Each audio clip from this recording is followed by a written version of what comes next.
I've heard a lot, and I listened to some stuff on Saturday, and I listened to some stuff yesterday, and saw some shows yesterday and today, so I've seen a lot of people comment on this already. And I'd frankly say, one, those that treated this with great surprise, I'm surprised. I'm surprised that anybody would treat anybody anymore with great surprise. I mean, I think the great surprise left us long ago. So the idea that anyone is shocked, there are a few guys that would shock me, I have to admit. We all put Derek Jeter at the top of that list. Maybe wrongly, maybe rightly, but you know what? That would shock me. I'd have to admit, Mariano Rivera would shock me. There are a few people that would shock me. A-Rod didn't shock me. And I don't think he shocked too many people. I did hear some people talk about how they were shocked, but I don't see that. And I think there are two distinct parts to this story. One is the Yankee part. And for the Yankees, this was a very, very bad day.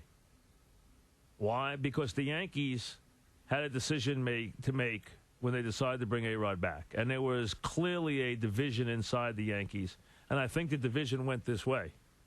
There was A-Rod, the player, and what that meant. And there was A-Rod, the business entity, and what that meant.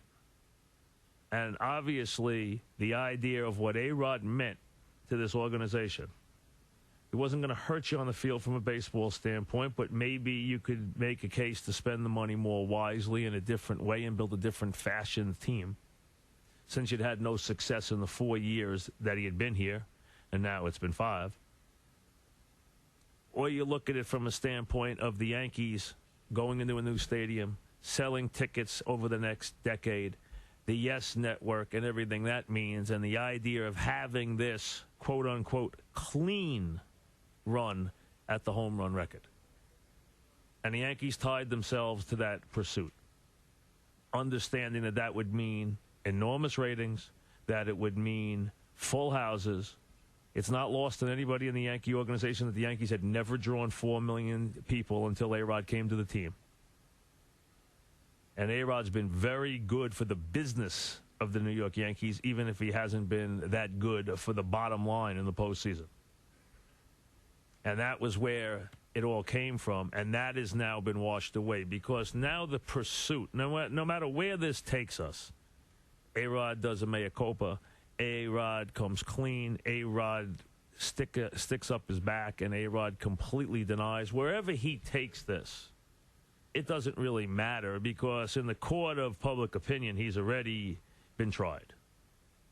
And now the pursuit that allowed the Yankees, or compelled the Yankees, to give him all that money and to tie huge $1 million bonuses to his breaking or passing certain home run marks, Mays, Ruth, Bonds, and then whatever would be the final homer, and tying big numbers to these records and to these pursuits, and to watch him and to baseball now have what they thought was someone who could make a run, a clean run after Bonds at that home run record.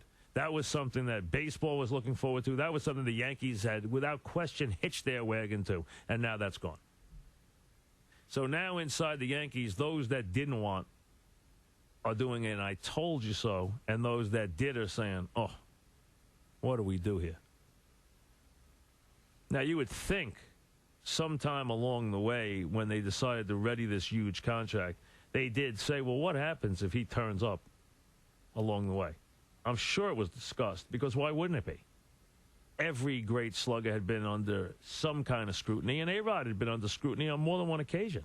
I mean, you know the interview he did with Katie Couric. You know, on many times, even spring training last year, he talked about how he is always under scrutiny because of his exploits on the field. And this doesn't mean that A-Rod's not going to be worth anything as a player. We know he is. But has this tarnished the Yankee brand? Yeah, it has. The Yankees have hitched their wagon to A-Rod in his pursuit of championships and in his pursuit of individual glory, and now that is clearly tarnished and will remain tarnished. Then on the other side, you have the aspect of this that is not overwhelmingly fair, and this is the part that I think everyone needs to stand back from including Fear and Orza, who obviously are on the run right now. And they're very powerful inside their union. So whether or not they're on the run with any fear remains to be seen. But the idea here that this can continue, this in, this out, this he is, he isn't, the Balco 10, the 104, and all this, baseball needs to finally get together and get past all this. And now's the time. A-Rod is the time, the opportunity in my mind, for them to finally get past all this. I'm with Schilling on this. Not to clear up those that didn't.